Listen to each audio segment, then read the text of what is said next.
This is lesson 99 and 100, vibrato.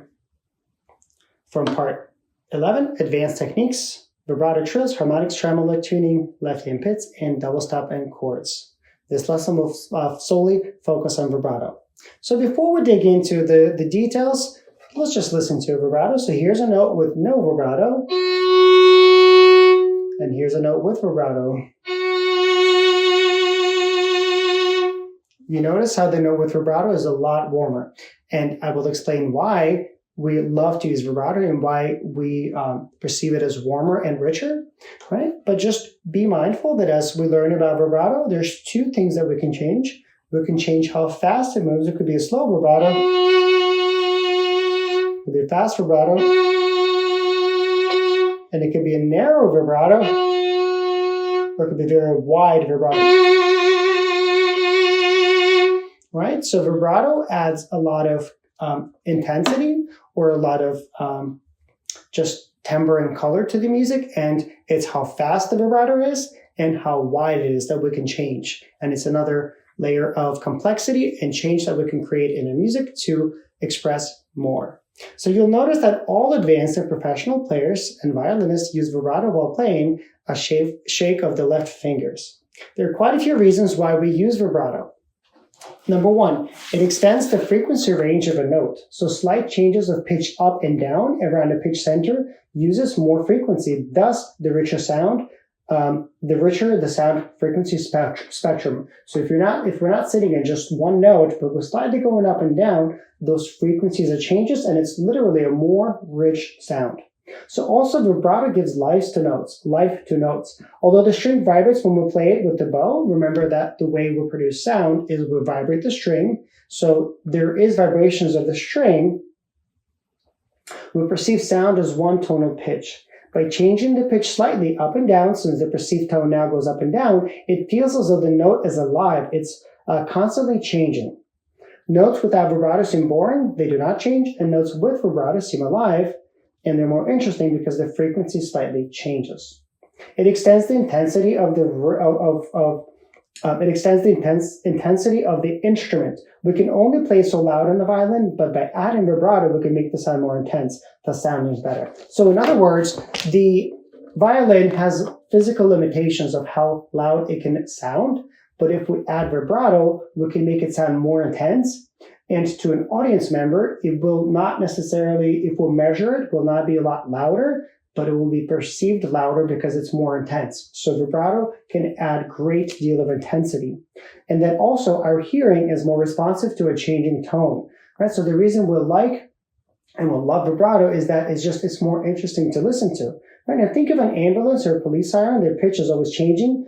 Part of it is to get your attention, and part of it is also to sound very much different from everyday life so that we would get out of the way. But the point is, the more changes there are, the more rich the sound is. And by changing the constant pitch of the vibrato, right, we're making it more interesting. So instead of a flat sound, it's now, right? It sounds much richer, right? It's like, wow, that's pretty, right? And again, as we discussed before, there's two parameters that we need to be able to change. One of the things that a lot of people do is they learn how to get a vibrato, but they can't really control it. So from the get-go, know there's two things that you need to be able to change. It's with how wide you're vibrating and also how fast you're vibrating, right? So a medium and narrow vibrato will sound very calm and sweet, and a wide and fast vibrato will sound very intense and emotional, right? And vibrato has to match the feeling that you want to convey in your playing. This is very important, right? Do not make common vibrato mistake by vibrating too slow or very wide, as well as super fast or super slow, as both of those sound unnatural and pleasant, and also not pleasant to hear. So then not only if you're playing a calm piece, your vibrato needs to be calm. Also, don't, this just sounds terrible if it's very slow. That actually sounds worse than just a flat tone. So make sure you're mindful that it's not too slow or it's not too wide to the point where it's just not even a note. So there has to be a lot of taste that we apply vibrato with. Now we know what it is, we know what it sounds like, we know why we use it. Let's learn how to do it. So first, The 5 steps to a great vibrato are the following. Step 1 is your circle droppers. Then you're going to do guitar style with open hand. You're going to do guitar style with circle droppers. You're going to play with the shoulder position circle droppers and then shoulder position vibrato. So step 1, you're going to wave your left hand and you're going to make a circle with thumb in the middle. Now, your finger could slide down. It doesn't have to be the very tip of the thumb. Let me show I can get in front of the camera. Good. All right, but basically, circle, drop, circle, drop, circle, drop, circle, drop, circle, drop. Alrighty, so when we play vibrato, right, we're pressing the string with the finger pad. So when a finger drops, this is what creates vibrato. Now, some teachers will tell you there is, that there's a wrist vibrato and an arm vibrato. All of that is true. We're not going to get into that because our goal is just to be vibrato, but just know that the ultimate thing that determines the vibrato is not the wrist, not the arm, but your finger pad, when it presses the string, the joint actually dropping, right? So if we go back to first principles, what creates the vibrato is actually your fingertip pressing the string. It's moving down and up. Now, whether you do it more with the wrist or more with the arm, totally valid argument. But for now, we're just going to focus on what actually is creating the vibrato, which is the circle dropper. So you can do this. I would start with thumb and middle finger. So again, I would go a little bit past the tip of the thumb. It makes it a lot easier. I would do drop, drop, up, drop, up. And you can do this with all the fingers. Pinky is going to be the most challenging, but this is a very strange motion. Would never do this outside of violin. So I would practice this quite a lot. You can also practice this on a table. If you have a table, you could just down, up, down, up, down, up. Alrighty, so step 2 is then we're going to do guitar style. So we're going to hold the violin like a guitar. Again, we're going to make sure that we're stand up nice and tall. We're going to take our left hand with a neutral grip. We're going to put a thumb on top, just like we would play from the very beginning. But instead, we're going to make sure that our knuckle is loose. And we're just going to wiggle our hand so our thumb is staying in place and we're wiggling the hand. So we're just getting just the arm motion, and the wrist also, and the arm and the wrist should all be vibrating a little bit. But basically just, you're trying to get this oscillation, right? You'll notice how my hand is just going left and right. Just a small, gentle motion. So that's step 2. Step 3 is we're going to do guitar style, but we're going to do it now pressing the finger. So this is tricky. The most common mistake why people can't vibrato is they squeeze the left hand so much, the following happens. They squeeze the left hand in the neck of the violin so much that the whole instrument shakes, and it does absolutely nothing but creates a mess and looks ridiculous. So don't do that. Right? If we hold the violin guitar style and we're neutral grip, our hand is open, our thumb is on top, we'll wiggle left and right. Next step, we're going to gently press with the thumb. Let's start with the 2 fingers on the D string or A string, whichever is easier for you. We can start with the A string. So high 2, a C sharp on the A string, thumb on top. And this is very important. Make sure you're not squeezing your index knuckle. For now, have it actually not touch the neck.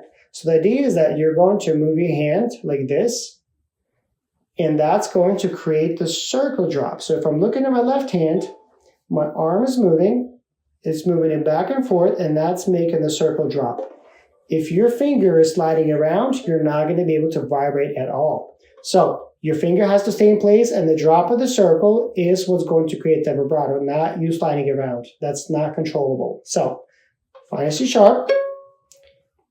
You can also drop the circle without moving your arm. If you just want to get used to proper left hand position and the circle dropper, you could do it without moving your hand. So try it without moving your hand. Unlock your knuckle and try it moving your hand. So with the hand. So shake it off. Again, constant checks of your positions and tension. Standing tall, arch your back, thumb on top. We're not going to squeeze our knuckle. We're going to gently press C sharp. We're going to gently press our thumb.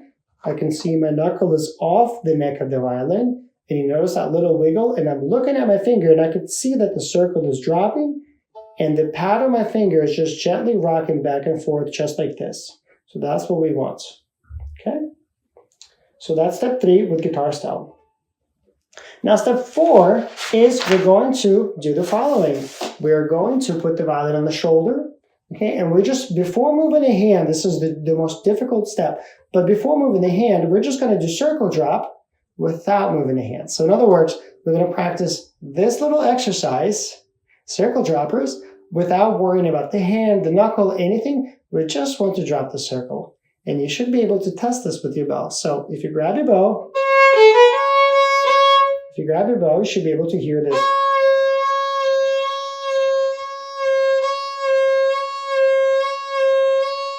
Now, would I ever actually play like this? Absolutely not.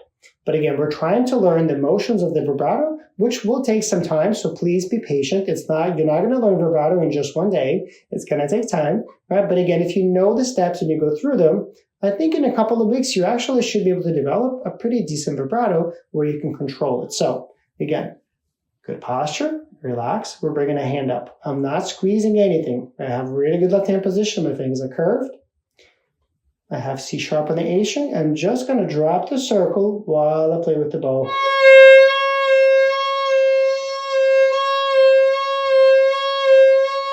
That's step 4. And step 5, I'm going to unlock my knuckle. And I'm going to try to move my hand. I'm going to wiggle my hand, not squeezing the knuckle, and play vibrato.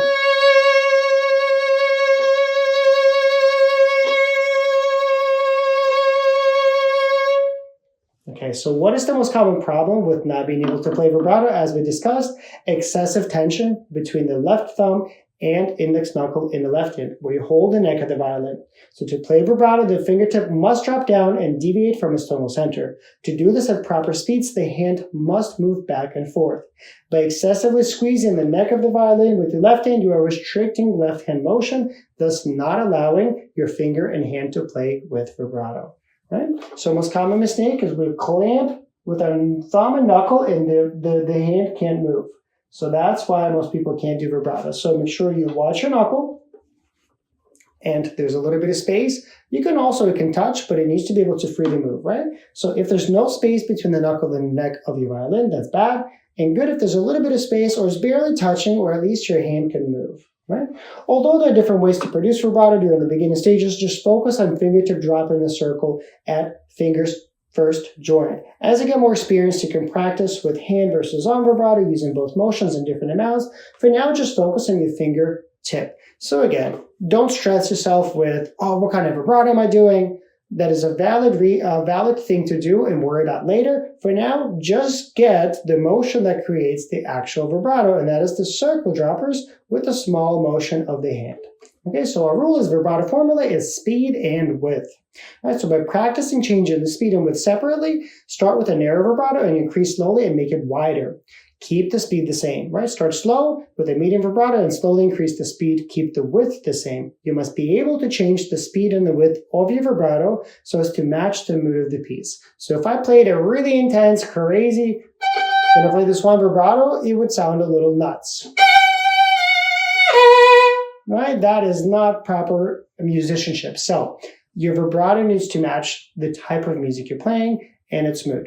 So you can just pick a note and you can start slow. Speed up. 1.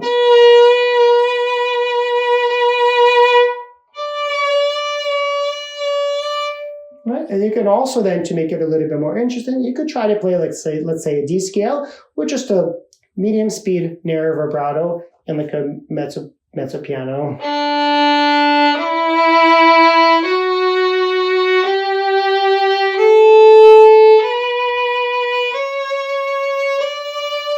So that little vibrato will just add a little bit of warmth, and some listeners might not even realize that you're doing vibrato because it's so subtle. And sometimes you might want a really intense and loud vibrato, and in which case you would use full bows, fast and wide, and you would really play loud. So.